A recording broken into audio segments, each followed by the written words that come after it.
Uhasama kati ya UAE pamoja na Irani unazidi kuongezeka. Na mtazamaji, siku ya hapo jana nilikuripotia vizuri kabisa kuhusiana na kwa nini nchi hizi mbili sasa hivi zipo kwenye msuguano mkubwa katika ukanda Mashariki ya Kati. Leo hii Umoja wa Falme za Kiarabu yani UAE kupitia wizara yake ya ulinzi imetangaza kwamba imedungua droni 2 kutoka Irani zilizokuwa zimerushwa katika ardhi yake. Sasa taarifa inasema kwamba Umoja wa Falme za Kiarabu umesema kuwa mifumo yake ya ulinzi wa anga imefanikiwa kudungua droni 2 zilizorushwa kutoka Irani siku ya Jumapili, huku mvutano wa kijeshi katika eneo la Mashariki ya Kati ukiendelea kuongezeka. Hii ni kwa mujibu wa ripoti kutoka vyombo vya habari vya nchini Umoja wa Falme za Kiarabu.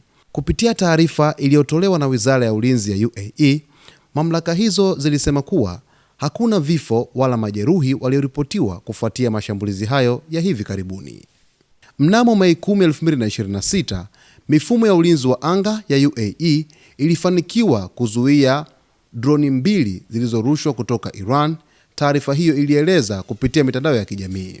Tangu kuanza kwa vita vya kikanda Februari 28, Umoja wa Falme za Kiarabu umedai kuwa umekabiliana na mashambulizi makubwa yaliyohusisha makombora ya balistiki 551, makombora ya cruise 29 pamoja na drone 2265. Kwa mujibu wa takwimu zilizotolewa, wanajeshi 2 wa jeshi la UAE pamoja na mkandarasi mmoja raia wa Morocco wamepoteza maisha kutokana na mashambulizi hayo. Aidha, raia wengine 10 wameuawa huku watu 230 wakijeruhiwa tangu mashambulizi ya Irani dhidi ya UAE yaanze. Mashambulizi hayo yanaendelea kuongeza wasiwasi kuhusu usalama wa eneo la Ghuba, huku mataifa mbalimbali yakifuatilia kwa karibu hali ya mzozo unaoendelea kati ya Tehran na washirika wa Marekani katika Mashariki ya Kati. Sasa Umoja wa Falme za Kiarabu umetoa taarifa kupitia wizara yake ya ulinzi kwamba umedungua droni 2 kutoka Iran, lakini pia umefichua idadi ya mashambulizi tangu vita kuanza.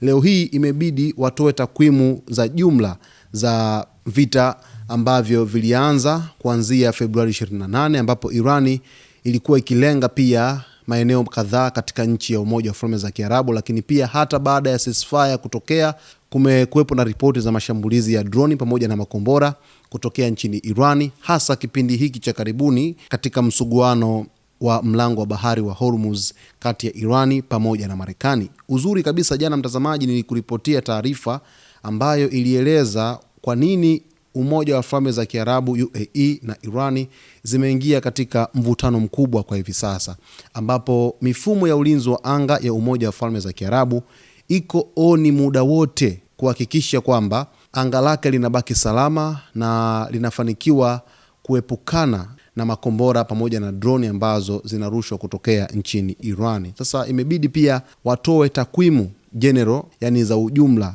za matukio ambayo yametokea katika vita ambavyo vilianza mnamo Februari 28 na kuathiri pia katika maeneo mengine ya eneo lote la Ghuba, ikiwemo nchi hiyo ya Umoja wa Falme za Kiarabu yani UAE. Basi mtazamaji wetu, kwa taarifa zaidi endelea kuungana nasi wakati wote, ambapo utakufahamu yote yanayojiri katika anga za kimataifa kwa undani zaidi. Usiache kusubscribe, kulike, kucomment pamoja na kushare.